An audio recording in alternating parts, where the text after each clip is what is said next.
Hello! இன்னைக்கு packing கிளாஸோட டே 5. இன்னைக்கு டே 5ல சூப்பர் டேஸ்டியான பேசிக் வெண்ணிலா கேக் வந்து எப்படி பண்ணுறதுன்னு தான் பார்க்க போறோம். சில டிப்ஸ் எல்லாமே சொல்றேன். அதெல்லாம் பண்ணீங்கன்னா உங்களுக்கு வந்து எக் ஸ்மெல் சுத்தமா வராது. இப்போ எப்படி பண்ணுறதுன்னு பார்க்கலாம். நான் இங்க வந்து 1 கப் அளவுக்கு மைதா மாவு எடுத்திருக்கேன். 1 teaspoon baking powder, 1/2 teaspoon baking soda. இது கூட 1 டீஸ்பூன் அளவுக்கு நான் வெண்ணிலா பவுடர் சேர்த்துக்கிறேன். வெண்ணிலா எசன்ஸுக்கு பதிலா நீங்க வெண்ணிலா பவுடர் சேர்க்கும்போது, கேக்குக்கு வந்து இன்னும் கொஞ்சம் கூட டேஸ்ட் கிடைக்கும். 3 தடவ சலிச்சு எடுத்ததுக்கப்புறம் நல்லா மிக்ஸ் பண்ணி எடுத்து வச்சிடலாம். அடுத்ததா ஒரு ட்ரையான, கிளீனான பவுல்ல 4 முட்டையோட எக் ஒயிட் வந்து எடுத்துக்கலாம். எக் ஒயிட் மட்டும் செப்பரேட் பண்ணி எடுத்துக்க போறோம். யோக் தனியா வச்சுக்கலாம். 4 மீடியம் சைஸ் முட்டையா எடுத்துக்கோங்க. எக் ஒயிட்டும், யோக்கும் நம்ம செப்பரேட் பண்ணி பீட் பண்ணும்போது, எக் ஸ்மெல் வந்து நம்ம கொஞ்சம் கம்மி பண்ண முடியும். அதனால தான். இப்போ நம்ம ஓவனை வந்து ப்ரீஹீட் பண்ணிக்கலாம். 180 டிகிரியில் 10 நிமிஷத்துக்கு நான் வந்து ப்ரீஹீட் பண்ணிக்கிறேன். மேலே இருக்கிற ராடும் கீழே இருக்கிற ராடும் நம்ம வந்து ஆன் பண்ணிக்கலாம். எக் ஒயிட்டில் ஒரு பிஞ்ச் உப்பு சேர்த்து நம்ம பீட் பண்ண ஆரம்பிச்சிடலாம். எக் ஒயிட் வந்து நல்லா ஸ்டிஃப் பிக்ஸாக வரணும். அது வரைக்கும் நம்ம வந்து பீட் பண்ண போகிறோம். இது கூட நம்ம வந்து சர்க்கரை சேர்த்துக்க போகிறோம். நான் இங்கே 1 கப் அளவுக்கு பொடி பண்ண சர்க்கரை எடுத்திருக்கேன். அது வந்து கொஞ்சம் கொஞ்சமாக சேர்த்து எக் ஒயிட் வந்து ஸ்டிஃப் பீக்ஸாக வர வரைக்கும் பீட் பண்ணிக்கலாம். கொஞ்சம் டைம் எடுக்கும். ஆனால் நம்ம வந்து ஸ்டிஃப் பீக்ஸாக பீட் பண்ணணும். ஒரு 4 நிமிஷம் வரைக்கும் நம்ம பீட் பண்ணோம்னா கரெக்டாக இருக்கும். இப்போ எல்லா பவுடர் சுகரும் சேர்த்து நான் வந்து ஸ்டிஃப் பீக்ஸாக வர வரைக்கும் பீட் பண்ணிக்கிறேன். உங்கள்கிட்ட வெண்ணிலா பவுடர் இல்லைன்னா இந்த டைமில் வெண்ணிலா எசன்ஸ் வந்து 1 டீஸ்பூன் அளவுக்கு சேர்த்து பீட் பண்ணிக்கோங்க. இப்போ எக் ஒயிட் ஸ்டிஃப் பிக்ஸாக வந்ததுக்கப்புறம் இதில் நான் வந்து ஒவ்வொரு முட்டையோட யோக்கும் சேர்த்துக்கிறேன். சேர்த்துட்டு நம்ம பீட் பண்ணிக்கலாம். நல்லா பீட் பண்ணிக்கணும். ஒரு 2 நிமிஷத்துக்கு நம்ம வந்து பீட் பண்ணிக்கலாம். முட்டையோட எக் ஒயிட்டும் யோக்கும் சேர்த்து நம்ம பீட் பண்ணும்போது கொஞ்சம் எக் ஸ்மெல் இருக்கிற மாதிரி இருக்கும். இந்த மாதிரி நம்ம பண்ணோம்னா எக் ஸ்மெல் வந்து இருக்காது. இப்போ பாருங்கள், பேட்டர் வந்து இந்த மாதிரி லைட் எல்லோ கலரில் இருக்கணும். இந்த டைமில் நான் 1/4 கப் அளவுக்கு சன்ஃப்ளவர் ஆயில் எடுத்திருக்கேன். அதை சேர்த்துட்டு நம்ம பீட் பண்ணிக்கலாம். ஒரு 30 நிமிஷத்துக்கு நம்ம லோ ஸ்பீட்லேயே பீட் பண்ணிக்கலாம். இது வந்து ஹோம்மேட் கேக்கோட ஸ்டைலில் பண்ணுறதுனால எக் ஸ்மெல் வந்து கொஞ்சம் இருக்கும். நம்ம கேக் ஜெல் சேர்த்து பேக்கரி ஸ்டைலில் பண்ணும்போது சுத்தமாக எக் ஸ்மெல் இருக்காது. அந்த ஸ்டைல் வேணும்னாலும் சொல்லுங்கள், நான் வந்து போஸ்ட் பண்ணுறேன். இப்போ எக் பேட்டர் ரெடி ஆனதுக்கப்புறம் எடுத்து வச்சுருந்தோம்ல அந்த ட்ரை இன்க்ரீடியன்ஸை வந்து கொஞ்சம் கொஞ்சமாக சேர்த்து மிக்ஸ் பண்ணிக்கலாம். கூட ஒரு 1/4 கப் அளவுக்கு நான் லைட்டாக சூடாக இருக்கிற பால் எடுத்திருக்கேன். அதையும் சேர்த்துக்கிறேன். ஃபஸ்ட்டு ட்ரை இன்க்ரீடியன்ட்ஸ், அப்புறமா பால், ட்ரை இன்க்ரீடியன்ட்ஸ், பால், லாஸ்ட்டாக வந்து ட்ரை இன்க்ரீடியன்ட்ஸ். இந்த மாதிரி 3 பேட்சாக பிரித்து நம்ம மிக்ஸ் பண்ணிக்கலாம். ஃபஸ்ட்டு பேட்ச் நல்லா மிக்ஸ் ஆனதுக்கப்புறம் தான் அடுத்த பேட்ச் வந்து நம்ம சேர்க்கணும். அப்படி இல்லைன்னா கேக் வந்து அங்கங்கே ஓட்டை ஓட்டையாக இருக்கிற மாதிரி இருக்கும்.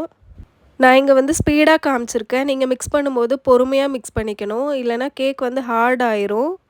ஓவர் மிக்ஸ் வந்து பண்ணவே பண்ணிடாதீங்க. இப்போ அடுத்ததாக கடைசி பேட்ச் இன்க்ரீடியன்ட்ஸ் சேர்த்து நான் மிக்ஸ் பண்ணிக்கிறேன். கட் அண்ட் ஃபோல்ட் மெத்தடில் மிக்ஸ் பண்ணிக்கோங்க. நிறைய பேர் ஓவன் இல்லாமல் எப்படி பண்ணுறதுன்னு கேட்குறீங்க. என்னோடய எல்லா வீடியோஸ்லையுமே நான் வந்து ஓவன் இல்லாமல் தான் பண்ணியிருப்பேன். இப்போ தான் நான் வந்து ஓவனில் பண்ணி காமிக்கிறேன். அதனால் முன்னாடி இருக்க வீடியோஸ் எல்லாம் செக் பண்ணிங்கன்னா உங்களுக்கு தெரியும். இப்போ பேட்டர் ரெடி ஆனதுக்கப்புறம் 7 இன்ச் கேக் பேனில் ஊற்றிட்டு நான் நல்லா டேப் பண்ணிக்கிறேன். இல்லைனா இந்த மாதிரி ஒரு டூத் பிக் வச்சு நம்ம ஏர் பபிள்ஸ்லாம் ரிலீஸ் பண்ணிவிட்டு நல்லா டேப் பண்ணிக்கலாம்.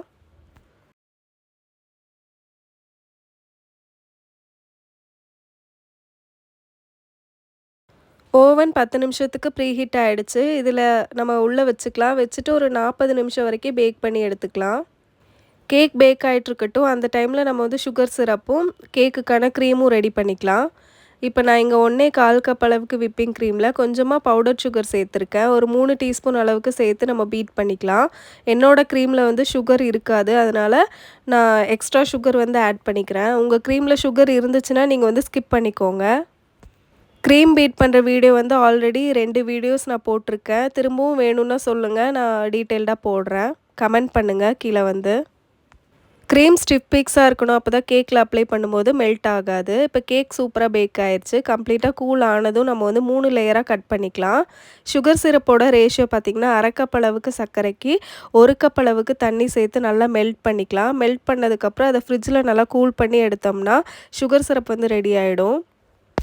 ஃபஸ்ட் லேயர் கேக்கை வச்சு சுகர் சிரப் வச்சு நல்லா வெட் பண்ணதுக்கப்புறம் அடுத்த லேயரில் வந்து க்ரீம் கொடுத்துக்கலாம். உள்ளே வந்து நம்ம ஃபில்லிங் எதுவுமே சேர்க்கலை. இது வந்து பிளெயின் வெண்ணிலா கேக் அப்படிங்கிறதுனால நம்ம வந்து ஃபில்லிங்கெல்லாம் எதுவுமே சேர்க்கலை. செகண்ட் லேயர் கேக்க வச்சு அதையும் சுகர் சிரப் வச்சு வெட் பண்ணிட்டு க்ரீம் குடுத்துக்கலாம். இதே மாதிரி 3 லேயர் கேக்கையுமே நம்ம வந்து அரேஞ்ச் பண்ணிட்டு க்ரம் கோட் குடுத்துக்கலாம். க்ரம் கோட் பண்ணிட்டு ஒரு 10 நிமிஷம் ஃப்ரிட்ஜில வச்சு வெளிய எடுத்துட்டு கேக்குக்கு வந்து ஃபைனல் கோட்டிங் குடுத்துக்கலாம். நான் ஒரு ஸ்க்ரேப்பர் வச்சு கேக்கோட சைட்ஸ் எல்லாமே லைன் பண்ணிக்கிறேன். 100 N1 நாசில் எடுத்திருக்கேன். அத வந்து ஒரு பைப்பிங் பேக்ல போட்டு கொஞ்சமா க்ரீம் ஃபில் பண்ணியிருக்கேன். அத வச்சு கேக்குக்கு ஒரு பார்டர் குடுத்துக்கிறேன். பார்டர் டிசைன்ஸ் குடுக்கறது எல்லாமே நம்ம இஷ்டம் தான். நம்ம வந்து எந்த மாதிரி வேணாலும் கேக்க வந்து டெக்கரேட் பண்ணிக்கலாம். நான் இந்த கேக்க வந்து ரொம்ப சிம்பிளா தான் பண்ணி காமிக்கிறேன். பிகினர்ஸ் எல்லாமே ஈஸியா பண்ணக்கூடிய கேக்கா இருக்கும் இந்த கேக்கு. இப்ப அதே பைப்பிங் பேக்க வச்சு நான் கேக்குக்கு மேல வந்து பிரஸ் பண்ணி ரிலீஸ் பண்ணேன்னா, இந்த மாதிரி ஒரு ஃப்ளவர் டிசைன் கிடைக்கும். கலர் ஸ்ப்ரிங்கிள்ஸ் எடுத்திருக்கேன். அத வந்து கேக்குக்கு மேல போட்டுக்கலாம். அவ்வளோதான் ஃப்ரெண்ட்ஸ், நம்மளோட சூப்பர் டேஸ்டியான, யம்மியான பிளெயின் வெண்ணிலா கேக் வந்து ரெடி ஆயிடுச்சு. இந்த 1 கேஜி கேக்க நம்ம வந்து ₹600 வரைக்கும் சேல் பண்ணலாம். உங்களோட ஏரியாக்கு தகுந்த மாரி நீங்க கேக்கோட ரேட் வந்து ஃபிக்ஸ் பண்ணிக்கோங்க. இந்த கேக்க ஃப்ரிட்ஜில வச்சுட்டு அடுத்த நாள் கட் பண்ணி சாப்பிடும்போது ரொம்ப ரொம்ப டேஸ்டியா இருக்கும். நீங்க பிகினர்ஸா இருக்கீங்க, இப்ப தான் கேக் பண்ண ஸ்டார்ட் பண்ணியிருக்கீங்கன்னா, இந்த கேக்க கண்டிப்பா ட்ரை பண்ணி பாருங்க. நம்ம சேனல ஃபர்ஸ்ட் டைம் பார்க்குறீங்கன்னா சப்ஸ்கிரைப் பண்ணிக்கோங்க. இந்த கிளாஸ் பிடிச்சிருந்தா ஒரு லைக் குடுங்க. அடுத்த கிளாஸ்ல பார்க்கலாம்.